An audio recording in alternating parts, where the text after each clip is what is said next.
എന്റെ ചേച്ചി വിട്ട് ഞാൻ വരില്ല. എന്നെ പറഞ്ഞു വിടരുത്. വാ വാ അമ്മ വാ. മോള് നാളെ രാവിലെ വാ. അപ്പോഴേക്കും ശ്രീകുട്ടിയും കണ്ണു തുറക്കും. ഇപ്പൊ എന്റെ കുട്ടി ചെല്ല്. പൂജാമുറിയിൽ വിളക്ക് വെച്ച് പ്രാർത്ഥിക്കും. ചേച്ചി നടക്കും. ചേച്ചി നടക്ക്. അങ്കിള് കൂടി ചെല്ല്.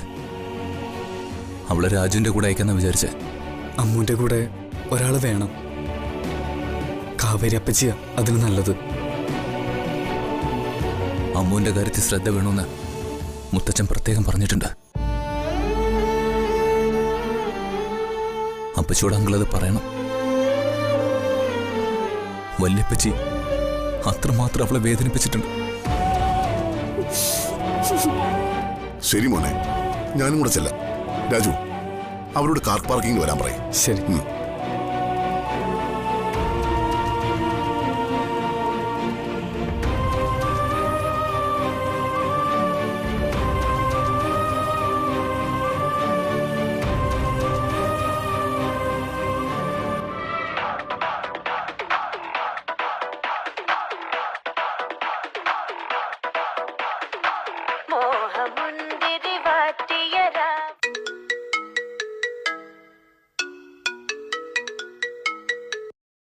Hello, hi Manu.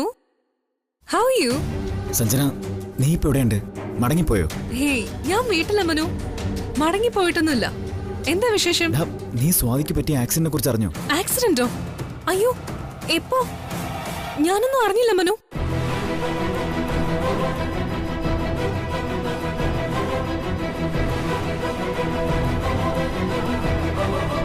Oh my God. ഞാൻ നാഗർകോവിലായിരുന്നു. വിവരം അറിഞ്ഞ് വന്നോണ്ടിരിക്കുക. സഞ്ജു ഇതെങ്ങനെ ഫേസ് ചെയ്യുമെന്ന് എനിക്ക് അറിയില്ല സഞ്ജന. സ്വാതിയുടെ അച്ഛൻ അടുത്ത മാസം കല്യാണം നടത്താൻ വരാനിരുന്നതാ. ഈശ്വര, മനു പറയുന്നത് പോലെ അത്രയ്ക്ക് സീരിയസ് ആണോ? ഒരു പ്രതീക്ഷയില്ലാത്ത രീതിയിലാ സഞ്ജു എന്നോട് പൊട്ടിക്കരഞ്ഞോണ്ട് എന്തൊക്കെയോ പറഞ്ഞത്. അവന്റെ കൺമുന്നിൽ വെച്ച അത് സംഭവിച്ച. ശരി സഞ്ജന, നീ വിവരം അറിഞ്ഞോന്ന് അറിയാൻ വേണ്ടി വിളിച്ചതാ. വല്ലാത്തൊരു ദിവസമായി പോയെന്ന്. നമ്മുടെ കൂട്ടത്തിലൊരാളാ ഇനി ഉണ്ടാവുമോ ഇല്ലയോന്നുമില്ല അറിയാണ്ട് കിടക്കുന്നത്.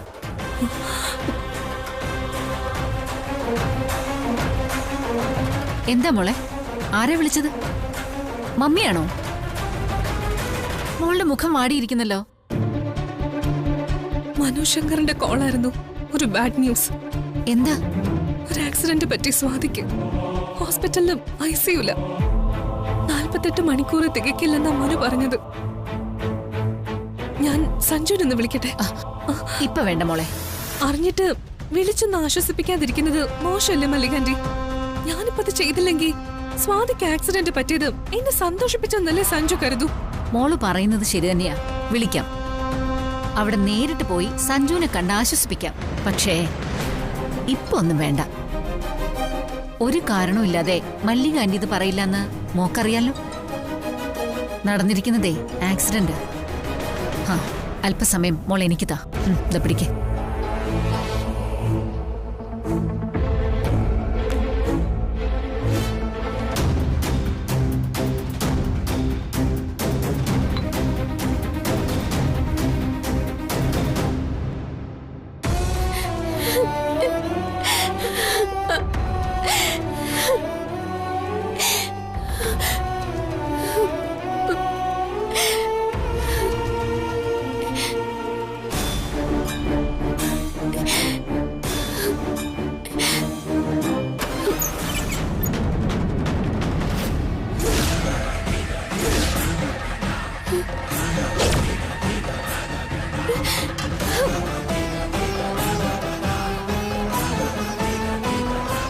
എനിക്കിനി ഒരു ദൈവത്തെയും വേണ്ട.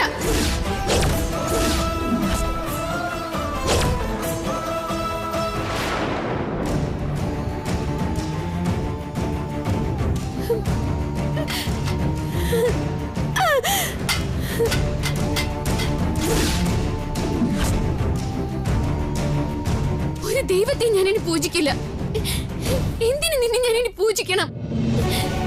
ഞാൻ കാരണം എന്റെ ചേച്ചിക്ക് ഈ ഒരു വിധി വന്നത്. എന്റെ പ്രാർത്ഥനകളൊക്കെ എന്റെ ചേച്ചിക്ക് വേണ്ടിയായിരുന്നു. എന്നിട്ട് എന്റെ ചേച്ചിക്ക് ഇങ്ങനെ ഒരു വിധി വരുത്തി വെച്ചല്ലേ?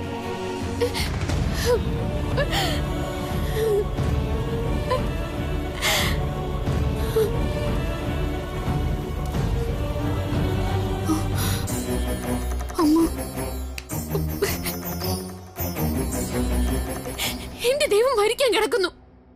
ഇനി എനിക്കെന്തിനാ മറ്റൊരു ദൈവം? എനിക്കിനി മരിച്ചാ മതി. നിന്റെ മുന്നിൽ ഞാൻ തല തല്ലി മരിക്കും.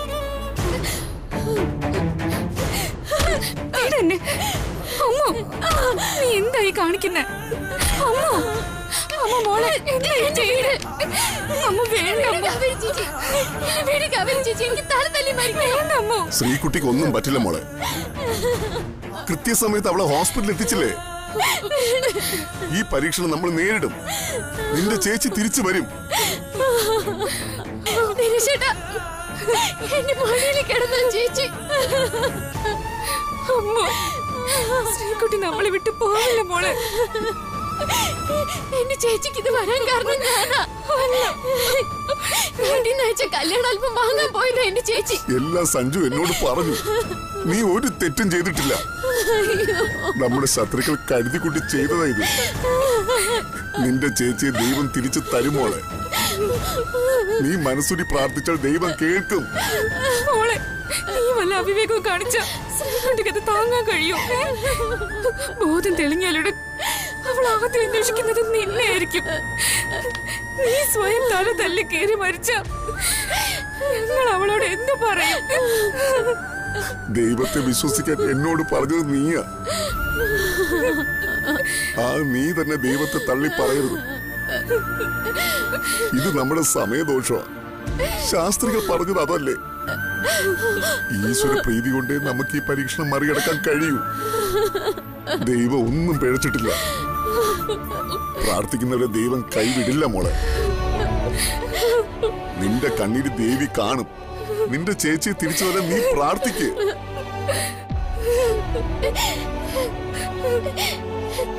എന്റെ സങ്കടം കൊണ്ട് ചെയ്തു പോയതാ. എന്നോട് പൊറുക്കണേ ദേവി. എന്നെ എങ്ങനെ വേണേ ശിക്ഷിച്ചോ. എന്റെ ചേച്ചി എനിക്ക് തിരിച്ചു തരണേ. അമ്മ പ്രാർത്ഥിക്കട്ടെ. നീ വാ.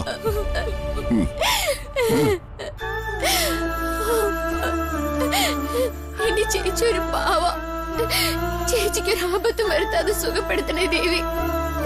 മാപ്പാക്കണേ ദേവി, മാപ്പാക്കണേ.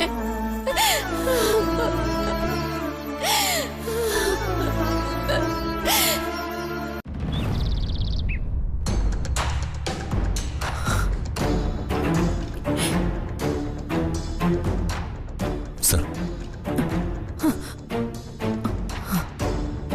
വല്യപ്പച്ചി, സാറ് മുത്തച്ഛനെ കാണാനായിട്ട് വന്നതാ. അച്ഛന് ഡ്രിപ്പ് ഇട്ടിരിക്കെ ഒന്ന് മയങ്ങി. അതാ ഞങ്ങൾ പുറത്തേക്ക് നിന്നത്. സർ, ഇത് സ്വാതിയുടെ അമ്മയാ. എന്റെ കുട്ടിയോട് ഇത് ചെയ്തവരെ കണ്ടെത്താൻ കഴിഞ്ഞു. അടുത്തുള്ള ഷോപ്പിലെ CCTV ക്യാമറയിൽ നിന്ന് വണ്ടി കണ്ടെത്താൻ കഴിഞ്ഞിട്ടുണ്ട്. മർഡർ അറ്റംപ്റ്റ് തന്നെയാണ്. പക്ഷെ നമ്പർ പ്ലേറ്റ് വ്യാജം. അതൊരു ഓട്ടോയുടെ നമ്പറായിരുന്നു. അപ്പോ ഇനി വണ്ടിയുടെ ഉടമയെ കണ്ടുപിടിക്കാൻ പറ്റില്ലല്ലേ സർ? ഇത്തരം കാര്യങ്ങൾക്ക് ഉപയോഗിക്കുന്നത് അന്യ സംസ്ഥാനങ്ങളിൽ നിന്ന് കടത്തിക്കൊണ്ടുവരുന്ന വാഹനങ്ങളാവാം. എന്തായാലും ഞങ്ങൾ ഇതിന്റെ പിന്നാലെ തന്നെയുണ്ട്. നിങ്ങൾക്കൊരു കോള് വന്നെന്നറിഞ്ഞു.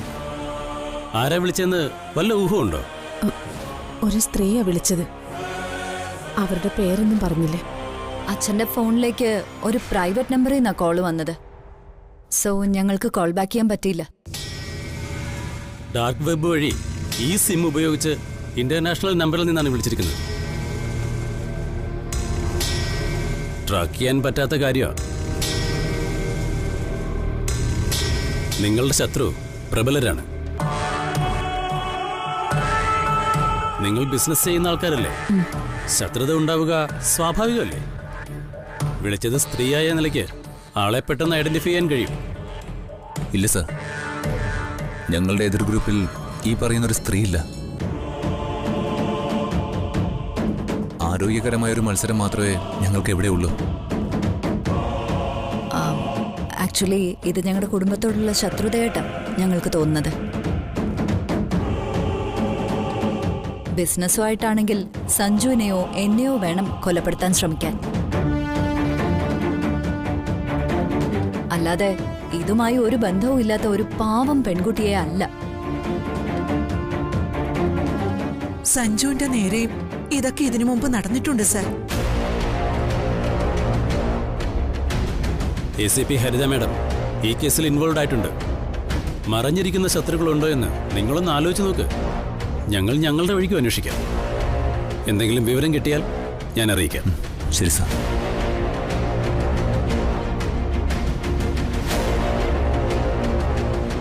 അച്ഛൻ അയ്യോ, ഉണർന്നായിരുന്നോ?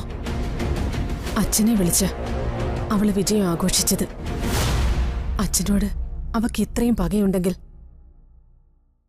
അച്ഛൻ അവളെ അറിയാതിരിക്കോ? അച്ഛ, ഉണ്ടെങ്കിൽ അത് മനസ്സിൽ വെക്കാതെ പറയച്ച. അങ്ങനെ ഒരുത്തി എനിക്കറിയാമെങ്കിൽ മംഗലശ്ശേരി ഗംഗാധര പണിക്കർ ജീവച്ഛവം പോലെ ഇരിക്കില്ല. അവൾ ഏത് നരകത്തിൽ പോയി ഒളിച്ചാലും ചുട്ടുകളയും ഞാൻ. എന്റെ കുട്ടികളുടെ ദേഹത്ത് ഒരു തരി മണ്ണ് വീഴാൻ ഞാൻ സമ്മതിക്കില്ല. എനിക്കറിയില്ല മക്കളെ അവൾ ആരാണെന്ന്. എന്ത് പകയാണ് എന്നോടുള്ളതെന്നും എനിക്കറിയില്ല. നെഞ്ചു പൊട്ടിക്കരയുന്ന മനുഷ്യനെ നീ എന്തിനാ വേദനിപ്പിക്കുന്നേ? വാ, വന്ന് കിടക്ക, വാ.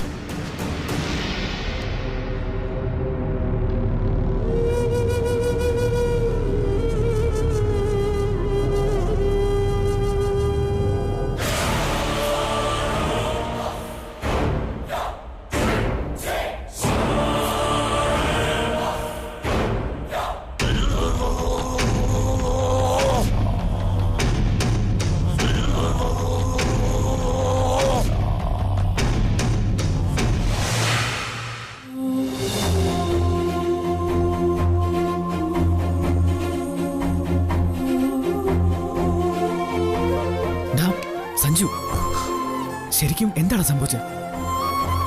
നീ കൂടെ ഉണ്ടായിരുന്നല്ലേ പറഞ്ഞേ?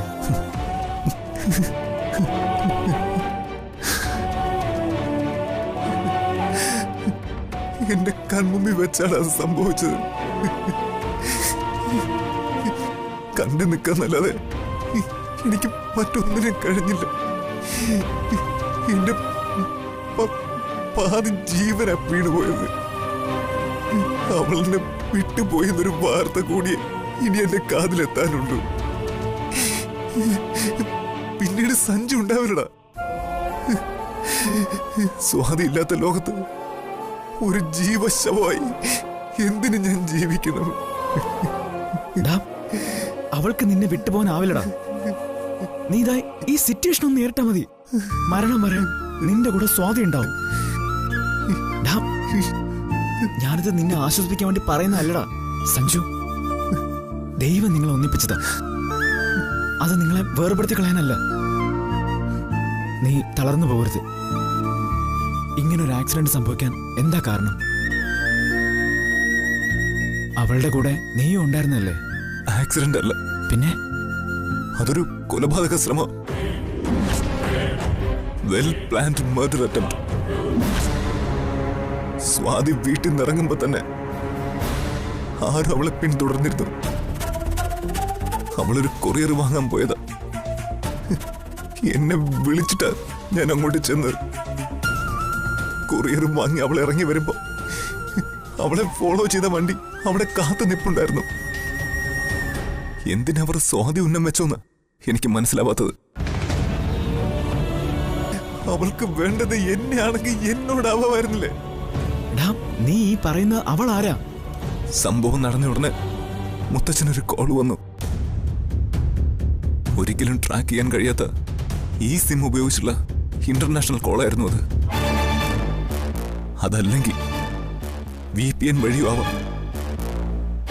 വിളിച്ചതൊരു സ്ത്രീയും. അവൾ നടത്തിയത് മംഗലശ്ശേരിക്കെതിരെയുള്ള കൊലവിളിയാ. ഡോക്ടർ രാമോഹൻ സാറിനെ കൺസൾട്ടന്റ് റൂമിൽ ചെന്ന് കാണാൻ അറിയിച്ചിട്ടുണ്ട്. ഒന്ന് അങ്ങോട്ട് വരണേ. നീ കൂടി വാ.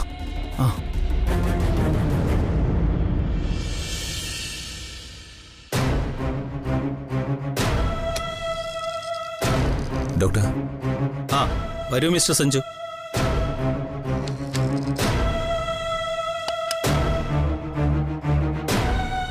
എന്റെ ഫ്രണ്ട് മനുശങ്കർ. എന്താ സാർ? ഒരു സർജറി കൂടി വേണ്ടിവരും. വലിയ ഇമ്പ്രൂവ്മെന്റ് ഒന്നും ഉണ്ടായിട്ടല്ല. ഒന്നുകൂടി സ്കാൻ ചെയ്താണ് മെഡിക്കൽ ടീം ഇങ്ങനൊരു തീരുമാനമെടുത്തത്. പക്ഷേ അതിനൊരു തടസ്സമുണ്ട്. പേഷ്യന്റിന് എന്തെങ്കിലും ഒരു റെസ്പോൺസ് ഉണ്ടാകണം. അപ്പോ മരിച്ചതിന് തുല്യം കിടക്കാണോ ഡോക്ടർ? സ്വാതി 48 മണിക്കൂർ എന്ന് പറഞ്ഞത് അതുകൊണ്ടാ സഞ്ജു. മറ്റെവിടെയെങ്കിലും കൊണ്ടുപോകാൻ എന്തെങ്കിലും ചാൻസ് ഉണ്ടോ സർ? അതിനൊരു പോസിബിലിറ്റി ഉണ്ടായിരുന്നെങ്കിൽ ഞങ്ങൾ തന്നെ അങ്ങോട്ട് പറയുമായിരുന്നു.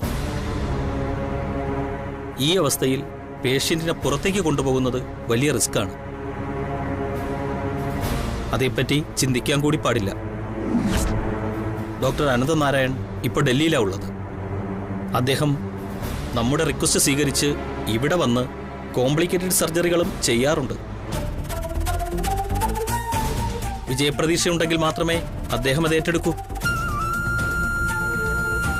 സ്വാതിയുടെ ഇതുവരെയുള്ള ട്രീറ്റ്മെന്റ് സമ്മറി അദ്ദേഹത്തിന് മെയിൽ ചെയ്തിട്ടുണ്ട്. ഡോക്ടർ അനന്തനാരായൺ തിരിച്ചു കോൺടാക്ട് ചെയ്തിട്ടാ സഞ്ജുവിനെ ഞാൻ വിളിപ്പിച്ചത്. അദ്ദേഹം വരുമോ ഡോക്ടർ? നാളെ ഏർലി മോർണിംഗ് ഫ്ലൈറ്റിന് അദ്ദേഹം വരും. പക്ഷേ പേഷ്യന്റിന്റെ ബോഡി പ്രതികരിച്ചു കാണണം. അതിനുവേണ്ടിയുള്ള കാത്തിരിപ്പ ഇനി വരാൻ പോകുന്ന ഈ ഒരു രാത്രി. നാളെയും സ്വാതിയുടെ അവസ്ഥ ഇതേ നിലയിൽ തുടർന്നാൽ സർജറി നടക്കില്ല. സോറി സഞ്ജു, പ്രതീക്ഷയില്ല എന്ന് തന്നെ വിധി എഴുതേണ്ടി വരും.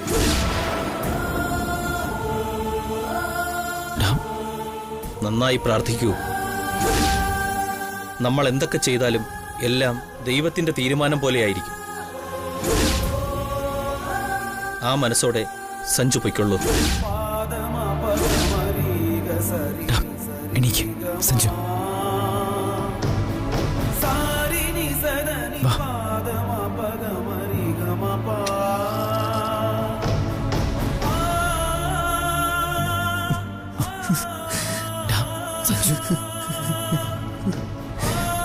ഈ ഒരു രാത്രി എന്ത് സംഭവിക്കാനാണ്? എന്റെ സ്വാതി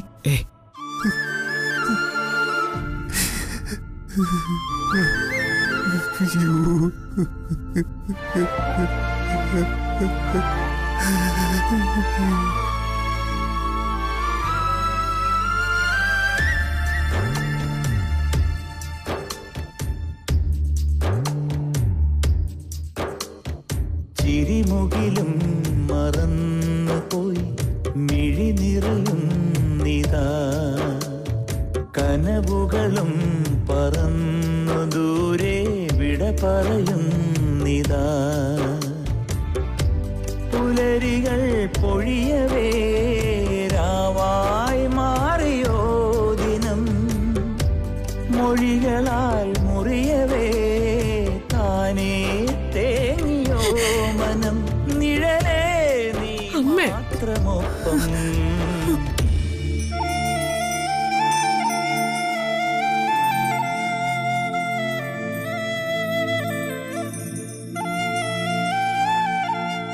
വലിയ പ്രശ്നങ്ങളിലേക്ക് നീ പോകുന്നത്. മോളെ, നീ അത് വിട്ടേക്ക് ശ്രീകുട്ടി. നിന്റെ അമ്മയെ പറയുന്നത്. ശ്രീകുട്ടി,